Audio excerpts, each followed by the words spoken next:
próprio Estadão publicou uma matéria absolutamente criminosa sobre esse assunto.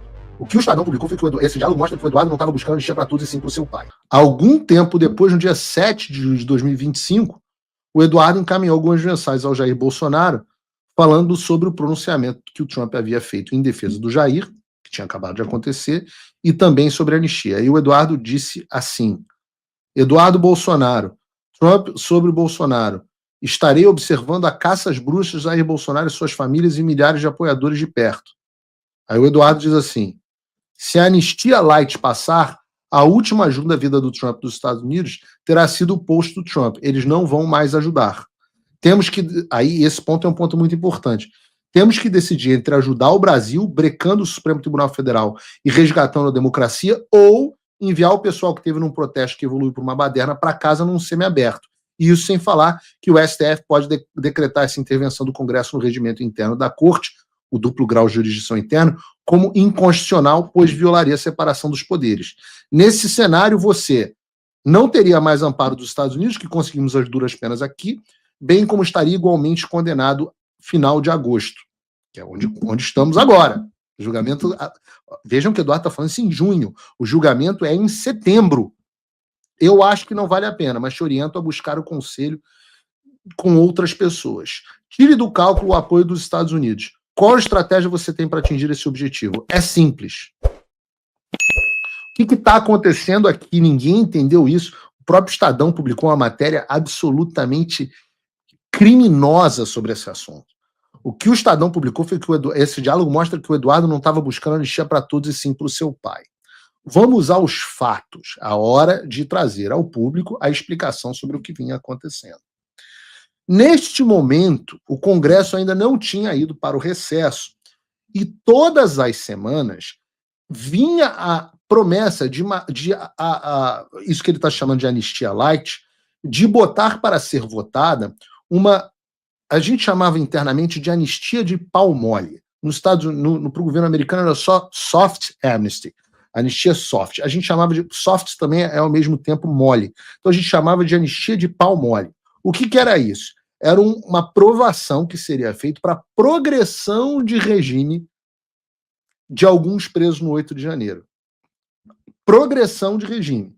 E, ao mesmo tempo, a outra coisa que seria aprovada seria o duplo grau de jurisdição. O que seria isso? O presidente Bolsonaro poder apelar a uma instância superior. A poder apelar com a instância superior. É a turma do STF, onde ele perderia naquele momento de 9-2. E este acordo estava sendo considerado, para não dizer aceito, este acordo caracu estava sendo considerado pelo presidente Bolsonaro. Então você tem aqui neste momento um presidente Bolsonaro considerando seriamente e orientando o partido nesta direção a apoiar uma anistia de pau mole, que não resolveria o problema do Brasil, não liberaria os presos, atingiria meia dúzia de pessoas com progressão de pena e, para ele, daria simplesmente a possibilidade de apelar para um tribunal que ele perderia certamente. Do outro, você tem o filho falando assim: se você fizer isso, os Estados Unidos vão parar de te apoiar, porque não é isso para eles é a coisa mais imbecil do mundo. E você vai perder qualquer chance. Não! Nós precisamos de uma anistia ampla, geral e restrita. E isso vai resolver o problema do Brasil. A gente não pode deixar o Brasil refém de meia dúzia de pessoas que fizeram a baderna ou não, que participaram de um protesto. Porque tem os dois. Tem pessoas que participaram do protesto e tem pessoas que participaram de uma baderna. E que essas pessoas vão poder ir para o semiaberto e o Brasil vai continuar nessa desgraça. Não. Essas pessoas não deveriam estar lá. Nós precisamos salvar o país. Nós precisamos botar o país no curso. E é por isso que o Eduardo está perdendo a cabeça com o pai aqui. Porque o pai está querendo aceitar mais um acordo caracu, que é a grande característica do presidente Bolsonaro. E a ida de Gilmar Mendes para conversar com o presidente Bolsonaro, a ida de todos esses caras para conversar com o presidente Jair Bolsonaro, é a certeza de que o presidente aceitaria um acordo caracu. Claro, os caras passaram anos falando assim: vamos fazer um acordo caracu que o Tarcísio convence o presidente e o presidente vai aceitar. Só que neste momento está claro que do lado de cá não vai funcionar mais isso. E é isso que o Eduardo está falando. Então não é que o Eduardo está dizendo, não, só queria uma anistia para o pai. Pelo contrário, o que o Eduardo está dizendo aqui, analfabeta funcional, esqueci o nome da repórter do Estadão, diálogos mostram que Eduardo só queria uma anistia para o pai. É o oposto, ô jumenta. O que está dizendo esse diálogo é que o Eduardo Bolsonaro queria uma anistia ampla, queria não, quer, é a posição que nós temos aqui dos Estados Unidos e é a posição que nós vamos manter até a última consequência. Nós queremos uma anistia ampla, geral e restrita para pacificar o país. Nós queremos, nas palavras do Eduardo Bolsonaro, nós queremos libertar o Brasil, resgatar a democracia. Não basta libertar o Jair Bolsonaro.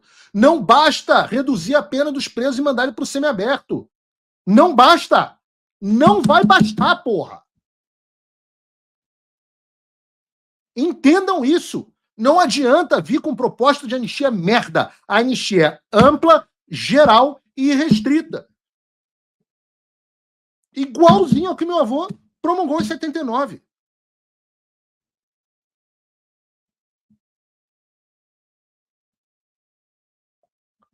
Custa entender isso? É difícil? E é por isso que a gente briga com as pessoas. É por isso que tem as tretas públicas. Porque a gente está empurrando as coisas para um lado e as pessoas estão empurrando para os outros, para o outro lado. Isso é em 7 de julho. O Trump tinha se manifestado, mas não tínhamos ainda a Lei Magnitsky. Acho que não tínhamos nem tarifa. Por isso que ele está dizendo. O Trump se manifestou a seu respeito, mas ficou por aí. E a gente estava em Washington trabalhando para que houvesse coisas mais concretas.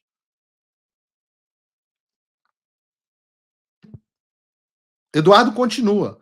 Amanhã eu vou acordar de olho nas redes do Trump, torcendo para que amanhã ele já traga novidades sobre novas ações.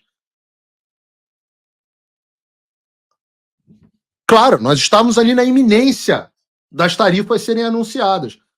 Lembrando, eu sempre disse publicamente, a decisão das tarifas foi do presidente Trump, mas nós sabíamos, tinha agendada a reunião com o presidente Trump. A reunião aconteceu no dia 4 de julho. Então é normal que no dia 7 de julho, Trump foi lá, na primeira coisa, 4 de julho é feriado dos Estados Unidos, dia 7 de julho foi segunda-feira, a primeira coisa o Trump se manifestou. Se eu não me engano, no dia 10 de julho vem as tarifas. Dia 9 ou 10 de julho. Se você, como eu, está dormindo mais tranquilo agora que o Trump voltou à presidência, ótimo. Mas e o Brasil? Nosso país continua no buraco. A volta do Trump nos dá esperança, mas as coisas não vão se resolver sozinhas. Vai ser preciso muito trabalho, meu e seu. E não adianta xingar muito nas redes sociais achando que isso resolve alguma coisa. Não tem salvador da pátria, não tem um político que vai resolver por você. A responsabilidade é sua. Eu larguei tudo para me dedicar a isso. E você? Como você pode ajudar sem abandonar as suas obrigações? Simples. Apoie quem está na linha de frente. Sem isso, esse trabalho simplesmente não continua. Acesse www.paulofigueiredoshow.com/apoie e com a partir de $5 por mês, garanta que isso siga em frente. Se puder ir além, torne-se meu patrono Gold e participe do meu grupo privado e ajude a definir as minhas próximas pautas. A diferença entre vencer e perder está na ação. Durma tranquilo, sabendo que você fez a sua parte.